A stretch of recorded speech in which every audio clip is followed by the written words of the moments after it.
अस्सलामुअलैकुम बिस्मिल्लाहिर्रहमानिर्रहीम। आज मेरी वीडियो का अनवान है कि हज़रत बिलाल अपनी ग़ुलामी के बारे में बताते हैं। आइए सुनते हैं कि कैसे किस तरह वो ग़ुलामी में आए। मैं बिलाल हूँ, ग़ुलामी में ग़ुलामों के यहाँ पैदा हुआ। उस दिन तक तो के ग़ुलामी गर्दन में डाले बतौरे ग़ुलाम जिंदा रहा जिस दिन मेरे आका मक्का के ताजिर ने मुझे मौत की घाट उतार देने का फ़ैसला नहीं कर लिया था। एक आज़ाद इंसान की निस्बत एक ग़ुलाम की ज़िंदगी में कम हादसात होते हैं, मगर जब हादसात का सिलसिला शुरू होता है तो चलता ही रहता है। उसके जिस्म में कूड़ा बरसता है और फिर गुलाम बेचारा तो ऐसी खाल बनकर रह जाता है जिसमें शायद जान बाकी ही ना रही हो। और जालिम आका को कूड़ा उसका मुकद्दर बन चुका हुआ। लेकिन मैं तो अब एक बूढ़ा इंसान हूँ और यहाँ दमिश्क में गुलाब के इन कांटों से मुझे ज़्यादा ख़तरा लाहक है जो मेरे दरवाजे पर मौजूद हैं। यूँ मुझे उमैया के हाथों अज़ियत पहुँचने या उसके हाथों परेशानियों के मिलने या उसकी शराब की बोतल के वसवसों का ख़तरा कम हो गया है। गुलाम के कानों में तो एक ही आवाज़ आती रहती है, उसके आका की आवाज़। वो तो उसी एक आवाज़ से मानूस होता है। वो जब उसे पुकारता है तो गुलाम कहीं छुप नहीं सकता। अगर वो उसकी नज़रों के सामने ना हो या उस तक उसकी आवाज़ ना पहुंच रही हो तो उसका मतलब ये समझा जाता है कि गुलाम कहीं भाग गया है। गुलाम को तो ख़रीदा जाता है और उसकी कीमत के इवज़ उसकी सारी ज़िंदगी का सौदा किया गया होता है। मेरी आदत नहीं कि मैं मर्दों के बारे में कुछ असराहे मसखर कहूँ, लेकिन मैं ये बात सचमुच बता रहा हूँ कि उमैया ने मुझे जब मक्का के बाज़ार से ख़रीदा तो जो कुछ उसने अदा किया था उससे कहीं ज़्यादा रकम उसे मिल गई थी। अगर कोई घोड़ा ख़रीदता है तो बड़ी एहतियात से काम लेगा कि किसी रोज़ ये घोड़ा इसको गिरा कर उसकी गर्दन ना तोड़ दे। अगर ऐसा हो जाए तो उसका मतलब ये होगा कि उस शख्स ने घाटे का सौदा किया था। लेकिन ये बात तो सिर्फ खुदा जानता है कि आखिरकार खुशी किसका मुकद्दर बनती है और पछतावा किसका। मैं असल मुद्दा से हटता जा रहा हूँ। यकीनन मैं बूढ़ा चला हूँ और बात का आगाज़ करते ही मतलब से हट जाता हूँ। उमैया जो शख्स गुलामों की एक फ़ौज सफ़र मौज को हाँकता था, मेरी यादों में उसका बहुत कम हिस्सा महफूज रह गया है। शायद इसलिए कि मैं बिलाल जो उमैया का ग़ुलाम था। आपको उन अय्याम के बारे में बताऊँगा जिन अय्याम के बारे में सुनकर आप हैरान हो जाएंगे। मैं ज़िंदा सलामत मौजूद था, 22 साल से मौजूद था कि मोहम्मद सल्लल्लाहु अलैहि वसल्लम अल्लाह के पैगंबर ज़मीन पर चलते फिरते नज़र आए। जो कुछ आप सल्लल्लाहु अलैहि वसल्लम ने फरमाया मैंने अपने कानों से सुना और जो कुछ आपने अमलन किया मैंने वो अपनी नज़रों से देखा। इस सुबह मैया हस्बे मामूल दूसरे ताजों के साथ काबा के करीब बैठने के लिए गया था। मुझे सुबह का बड़ा इंतज़ार रहता था। मैं दूसरे गुलामों के साथ ज़मीन पर दो जानू बैठ जाता था। हम लोग अपने आकाओं की आवाज़ पर कान धरे आपस में गपशप में मसरूफ़ रहते थे। हमें उस वक़्त सबसे ज़्यादा आराम साए में बैठ कर मिलता और आप तो जानते होंगे कि मक्का में साए की अहमियत वही थी जो फेफड़ों के लिए सांस की होती है। इसलिए कि मक्का में कुछ नहीं होता, ना शजर सायादार, ना घास, ना फूल, खुशक पहाड़ियाँ जो इस शहर को घेरे हुए हैं। दोपहर की चलचलाती धूप की गर्मी को आखिरकार रात की जानब धकेल देती है। फितरत की इन सख्तियों की वजह से मक्का दुनिया के उन शहरों में शुमार होता है जहाँ की गर्मी नाकाबिले बर्दाश्त है। मगर फिर भी इन दिनों वो लोग जो मक्के के बारे में जानते थे उसे ज़हनों से फरामोश नहीं कर सकते थे। वो जब मक्का से दूर चले जाते तो वापस उसी शहर में लौटने की ख्वाहिश नहीं तड़पाने लगती थी। कोई नखलिस्तान या मोतदिल आबो हवा वाला मुल्क उन्हें इत्मीनान नहीं बख्श सकता था। ये लोग हमें बिस्तर बोरिया समेटने वापस मक्का आने के लिए तैयार रहते थे। इंसान तो इंसान, जानवर का ये हाल कि मक्के का नाम कानों में पड़ते ही सहरा में ऊंट अपने सर उठा लेते और अपनी रफ्तार तेज तर कर देते थे। मैं भी जो गुलाम था जिसे मक्का के शहर में नीलाम किया गया था, मुझे भी कोई शय कसूर के लगाती थी, एक चुभन सी महसूस होती थी और मैं चक्कर काटने लगता था। अब वो शहर जिसमें मुझे अजियतें पहुंचाई गई थी, उसकी मोहब्बत औद कर आती थी। मैं तुमसे सच कहता हूँ कि चांदी के प्याले में जो दमिश्क का ठंडा मीठा पानी होता था, उसका मुकाबला काबे के सहन में मौजूद जमजम के चश्मों के पानी से नहीं किया जा सकता। हालांकि मुझे तो उस वक़्त जब मैं मक्का में था, ये पानी हाथों का प्याला बनाकर पीना नसीब होता था। ऐसा क्यों है? वो सूरज की गर्मी से झुलसा हुआ शहर जो एक वीरान वादी में खड़ा है, जहाँ ना कोई दरख्त नजर आता है, ना परिंदा, ना कोई तितली, जिस पर लगता है कि फितरत ने भी कभी एक नजर रहीमाना नहीं डाली। तसव्वुर में क्यों उभरा आता है, यादों में क्यों मचलने लगता है, आपको ज्यादा दूर तक नहीं देखना पड़ता।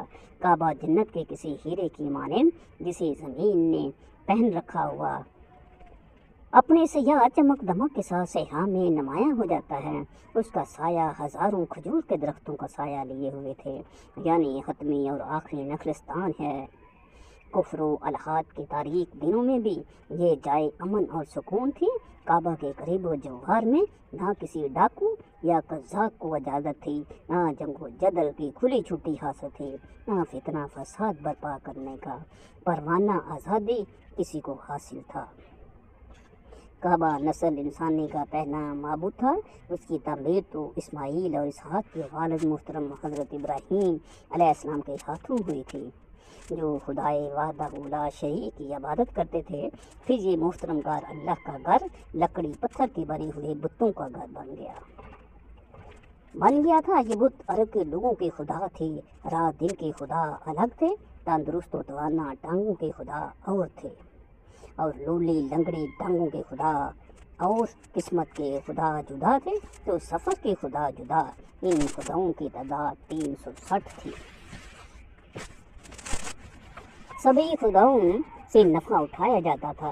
ये नफ़ा दीन का सच्चा नफ़ा ना था जो जन्नत में हासिल होता है और जो हमेशा के लिए होता है, बल्कि ये नफ़ा तो किसी काफ़िले का वो नफ़ा था जो किसी बाज़ार में हासिल होता है और इस कदर आर्जी होता है जिस कदर किसी गर्म पत्थर पर थूक। हर साल अरब कबाइल किसी मुतफ़िका महीने में काबा में रखे हुए अपने झूठे खुदाओं के पास आते थे। इस मौके पर एक बड़ा मेला लगता था जिसमें शाम की ताजर, यमन की बहरी ताजर, फारस से सहराई रास्ते से आए हुए ताजर और दुनिया फिर से गुलामों के ताजर शरीक होते थे। बुत और सोना दोनों को सामान्य तजारत की हैसियत हासिल थी। मैं वापस अपनी कहानी की तरफ लौटता हूँ और काबा के साहिब में वापस आकर बैठ जाता हूँ। अबू जहल की आवाज़ यूँ सुनाई दी, वो रहा वो शख्स जो खुदा से बातें करता है, और उसका गुलाम जो मेरे साथ दौड़ा दो जानू बैठा हुआ था उठ खड़ा हुआ।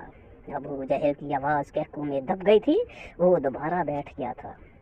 अब मेरी अक्का उमैया की आवाज़ सुनाई दी, जो आज इस वक्त जहन्नम में जवाब दे रहा होगा, पैगंबर तुम पानी पर क्यों नहीं चलते?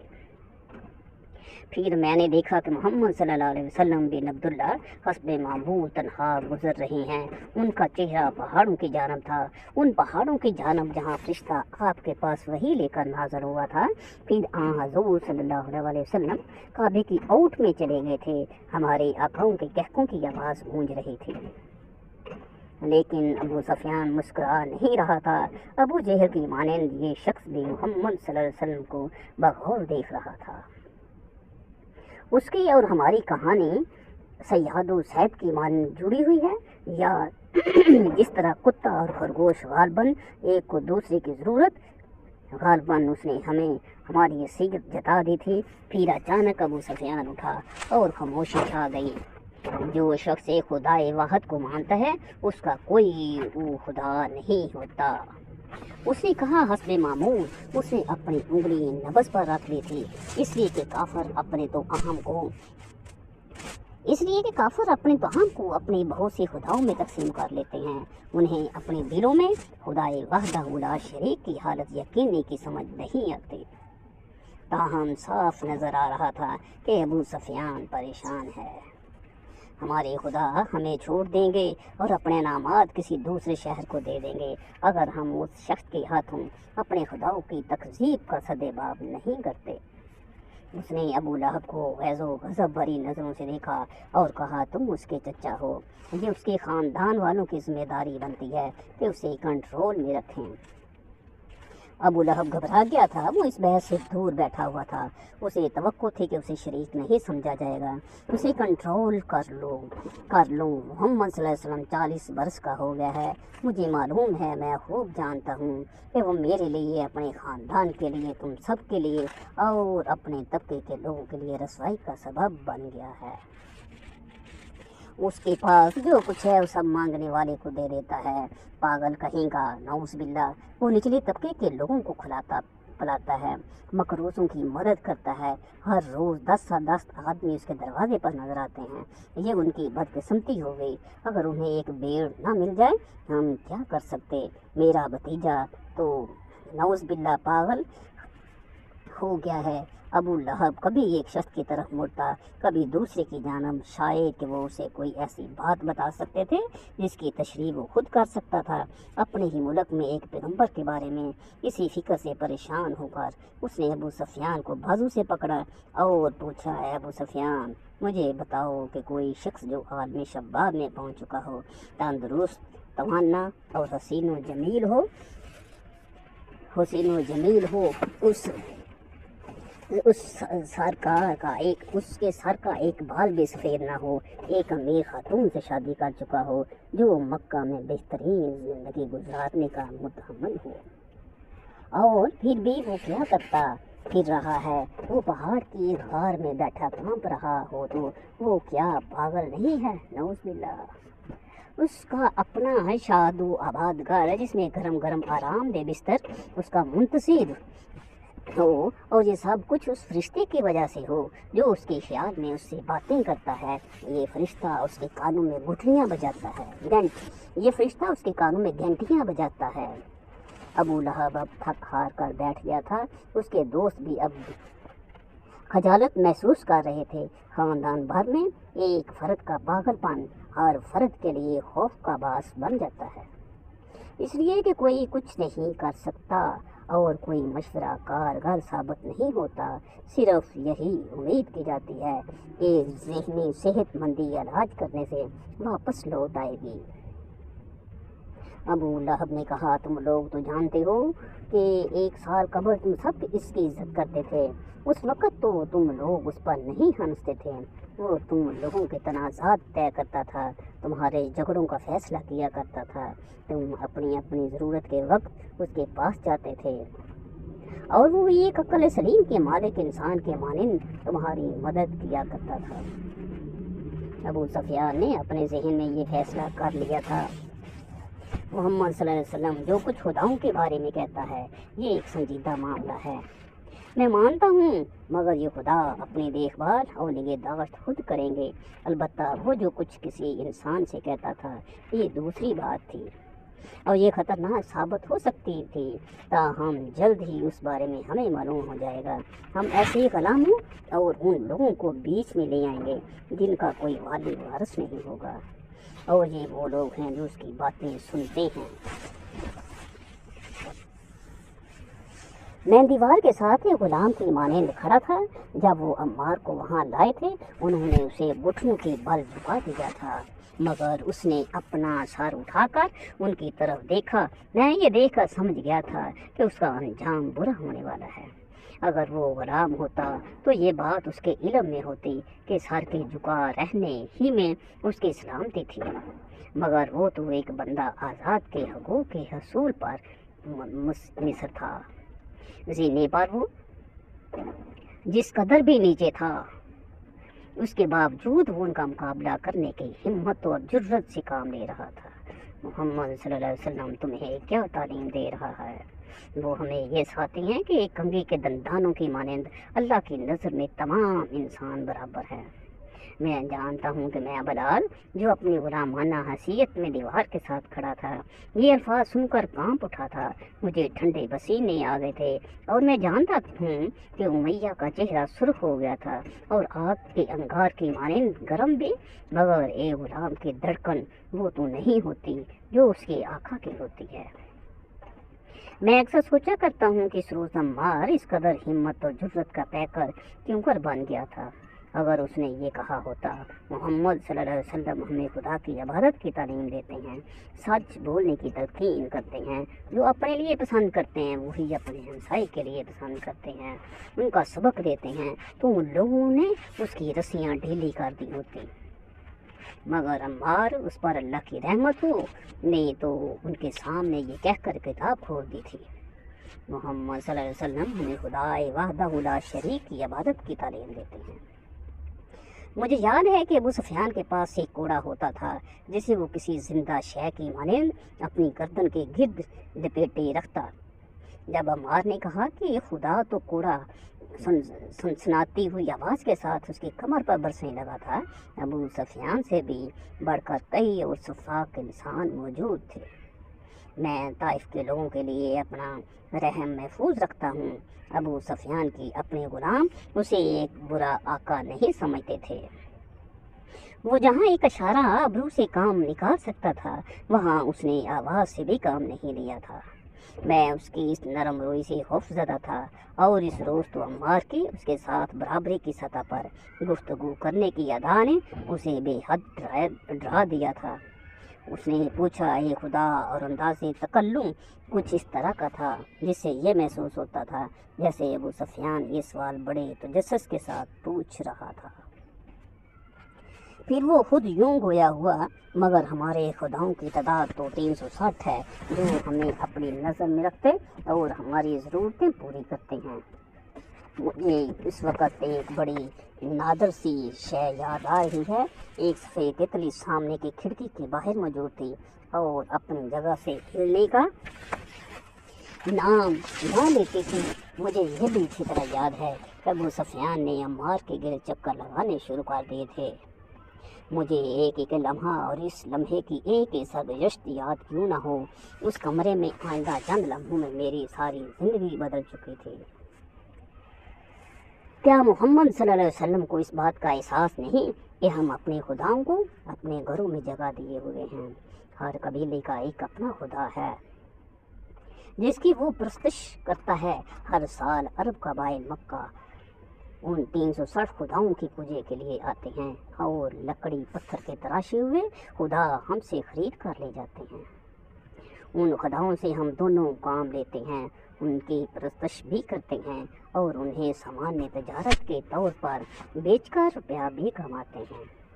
کیا ہم کمزوروں اور غریبوں کا خیال نہیں کرتے؟ کیا تمہیں اپنا حصہ نہیں ملتا؟